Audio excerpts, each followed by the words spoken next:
Hello from Gardening at Dwensa here in Ireland, and this video comes to you from Hunting Brook Gardens in County Wicklow. And the video was taken in September when I went along to visit my friend Jimmy Blake. Now, anybody that watches my channel longer term will realise that I visit Hunting Brook several times a year, in the spring, in the summer, in late summer, and it's always a joy to behold. So I was really delighted when Jimmy invited me along to come and take a look at what he'd been up to this year. And boy, he has been up to it an awful lot. One of the great things about Hunting Brook Gardens is how much it changes, not just season on season, but year on year, because Jimmy has such an energy and passion for plants that he's always reinventing the wheel, and some borders get completely replanted every year. So you're probably wondering why the stills, why didn't I make a video? And the truth is that at the point in time when I visited Jimmy, I had become very dissatisfied with the video camera I had, and I was just about to buy a new one. So I didn't want to insult his amazing garden by taking a second-rate video. So I took stills, and that's what I'm showing to you now. And many of you are probably wondering, what's this plant, what's that plant? And the truth is, for a lot of them, I really don't know. And Jimmy buys so many new plants in every year that it's really hard to keep up. Now, I brought my notebook along and I started taking notes, but it soon became apparent that it was going to be a really, really hard task. So I just kind of gave up and abandoned it.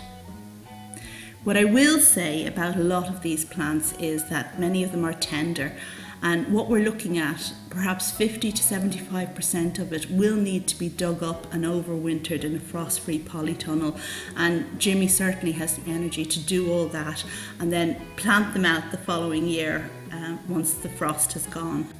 So in this way, Jimmy starts each year afresh and new and has the opportunity to reinvent and, well, put into action all the ideas and inspiration that he's gleaned over the previous year. And the result, well, look at the result. It's just amazing.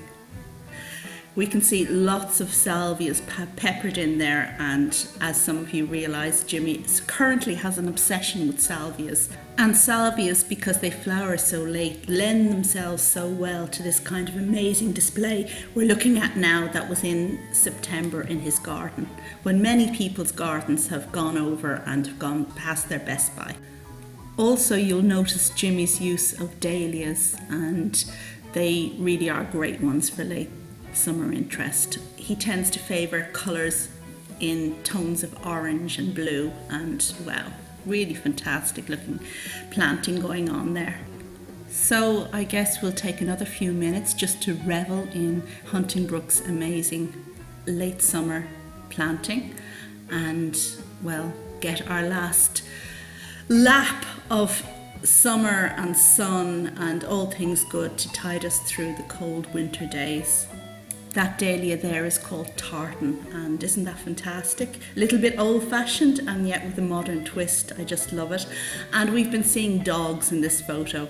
The large dog is called Doris, and she's, well, yeah, and the small one is her boyfriend. So I can't remember his name just off the top of my head. Okay, that's kind of the end of the video there, and just once again to say that it's wonderful to see, despite all the interest in Hunting Brook by Gardener's World, the English gardening programme, and the visits that they've made to Hunting Brook and the visits that Jimmy has made to Monty Don's garden in England. Despite all that, Jimmy is still the same amenable, personable person he ever was, with lots of time for his old friends. So thank you very much for watching. Do visit Hunting Brook Gardens if you possibly can, and check back for lots more plant stuff. Bye!